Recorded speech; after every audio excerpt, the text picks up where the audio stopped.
My name is Shane Linder, and I am a pastoral counselor.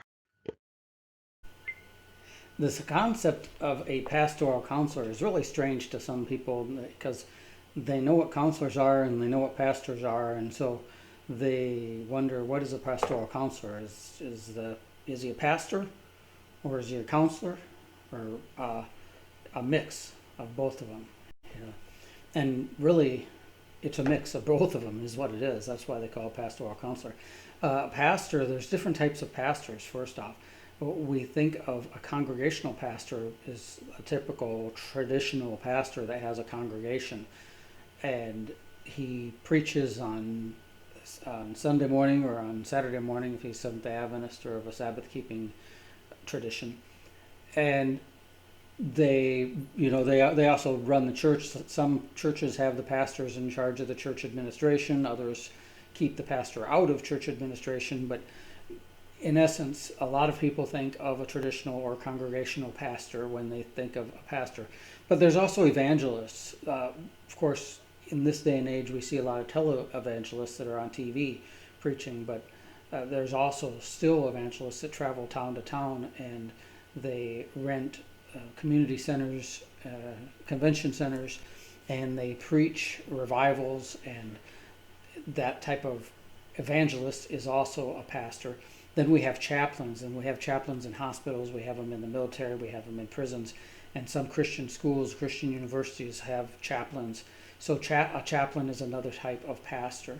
And then we have what we call worship pastors, and their ministry centers around music.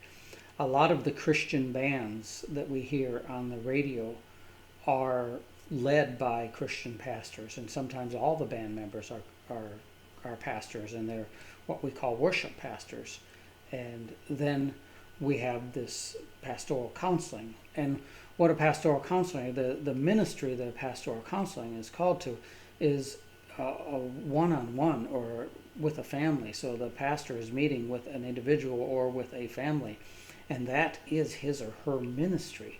Occasionally, a pastoral counselor will be invited to preach a sermon to a congregation, but mostly it is a teaching ministry, where the pastoral counselors are teaching families or teaching individuals certain ways to improve their life or improve their spiritual life, improve their psychological health.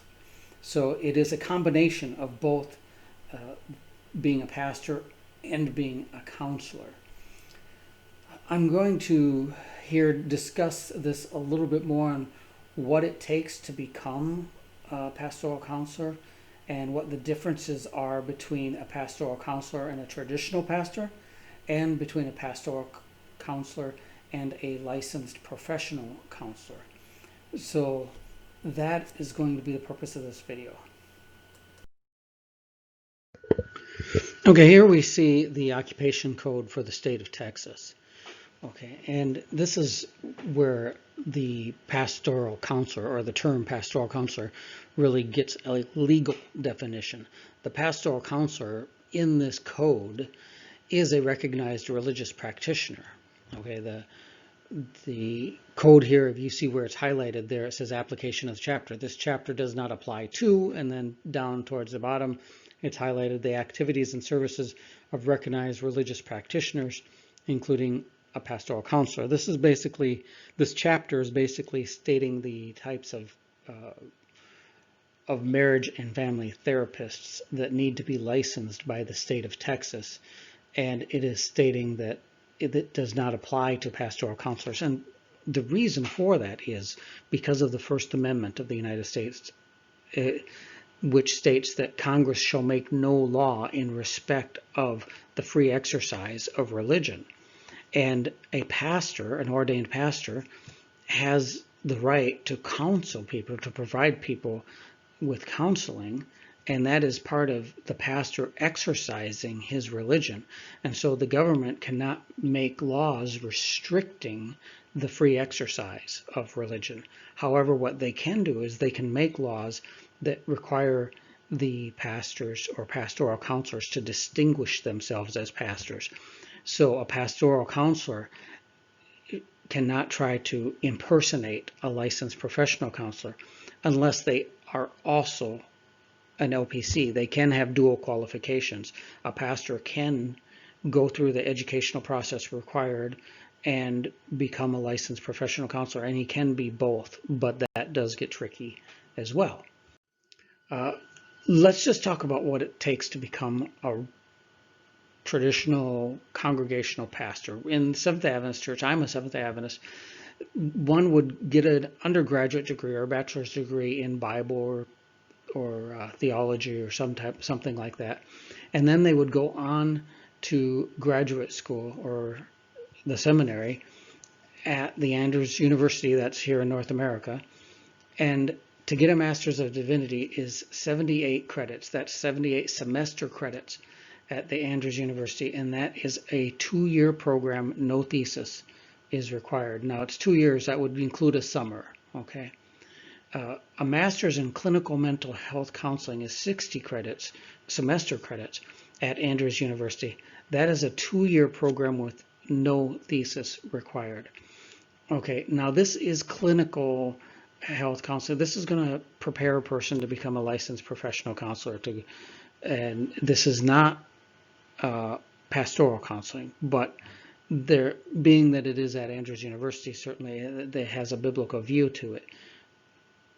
But it is preparing somebody to become a licensed counselor, not a pastoral counselor. And in the Adventist church structure, there isn't a lot of pastoral counselors, because to be a pastoral counselor, where would you work? Where would you get your paycheck from? That's really the thing. And the organized church, there's not very many places that the organized church is paying somebody to be a pastoral counselor. However, there are Seventh Adventist pastors that they got their Masters of Divinity, and then they went back to school and they got a Master's of Art in Clinical or Mental Health Counseling. I attended Andrews University, but I did not study. I was not going to the seminary there, nor did I study the clinical mental health counseling. Now, Loma Linda University has a Master's in Science program in Marriage and Family Therapy. It's a 2-year program. It's 90 quarter credits. Okay, so 90 quarter credits. If you convert that into semester credits, that would be 60 semester credits. Okay, now this prepares students to also be a clinical counselor licensed by the state. The states have marriage and family therapists that are licensed, and then they have licensed professional counselors that are also licensed. Both are given credentials by the Department of Health of the state, if it's state of California or Texas or Michigan or whatever state they're working in. And so here we see 60 quarter credit, or what would be 60 semester hours or 90 quarter hours at Loma Linda. At Andrews University had the 60 for the counseling program and the 78 for the Masters of Divinity. Okay, the program that I attended is a Master's in Family Counseling. It's 90 semester credits at La Universidad de Montemorelos. Okay, this program that I attended does not prepare one to become a licensed family therapist nor a licensed professional counselor. It is a program for pastoral counseling. Okay, it is a 3-year program.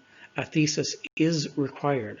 So this is not an easy course. It's requiring more credits than the Masters of Divinity. Requires a thesis, which Masters of Divinity doesn't require at Andrews. The counseling program at Andrews doesn't require a thesis. So the program that Montemorelos has is a pretty tough program, and that is the program that I went through.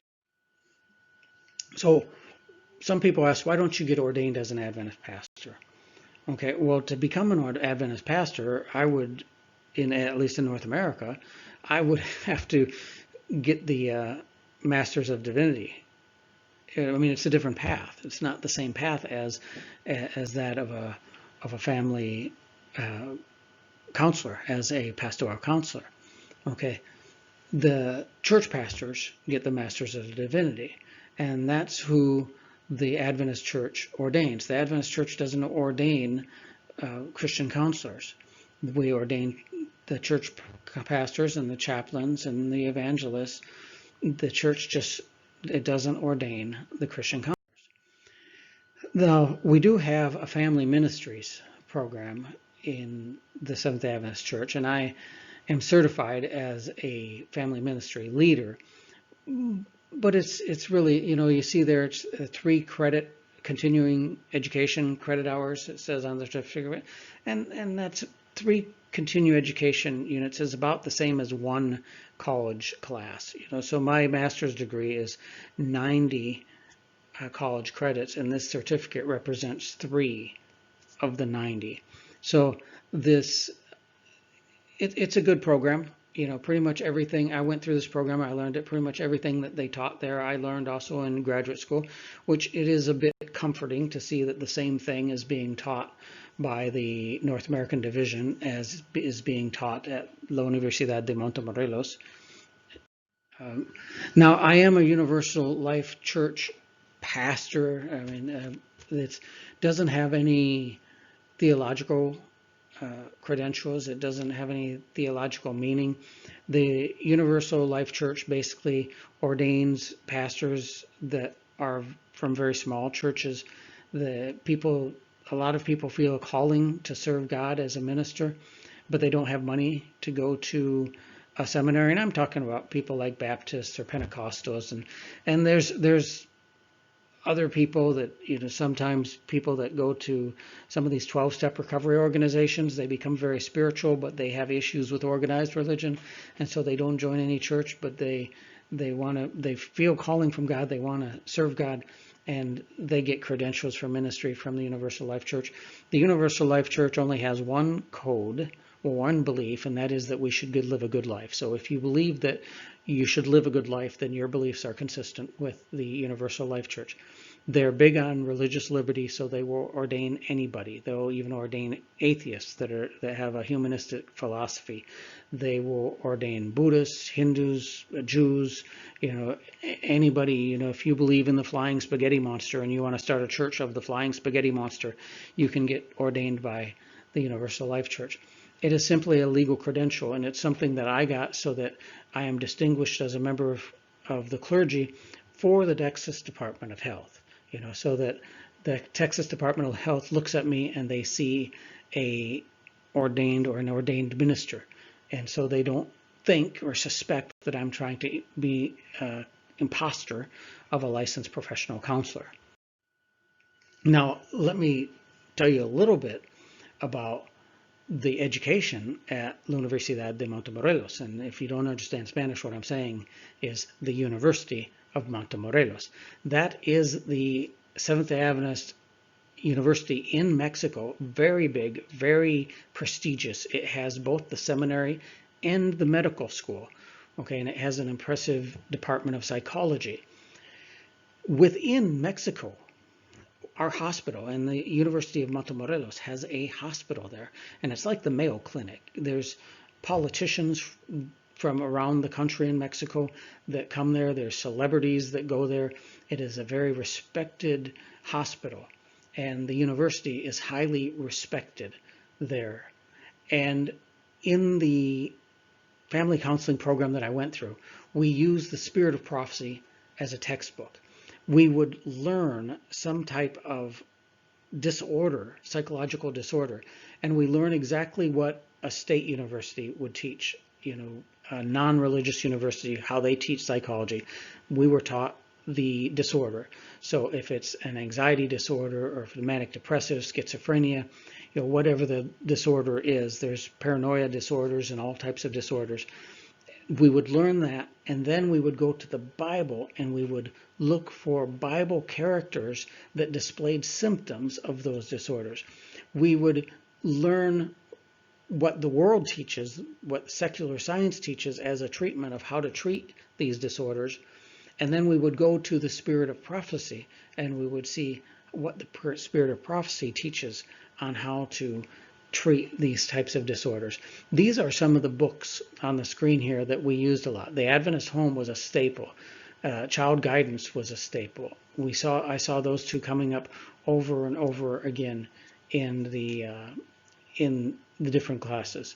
Uh, a few classes focused on the education books, counsels to parents, teachers, and students. Of course, because it's a degree in family counseling, a lot of the classes taught parenting, how to raise our children. And the mind, character, and personality, those two volumes, there was a class called Character Development. We had to read every page in both of those volumes. We were tested on them, and then we also had to write essays on them. So it was a very, very thorough study of those two volumes. This is the background of the pastoral counseling education from Montemorelos. And it just, gives an idea of what is involved in becoming a pastoral counselor. This concept of a pastoral counselor is a relatively new concept, something that started around in the 1970s. So before that, pastors were pastors and counselors were counselors. But to be honest, psychology is relatively new. It's a new study. Psychology is only about 100 years old, 150 years old maybe.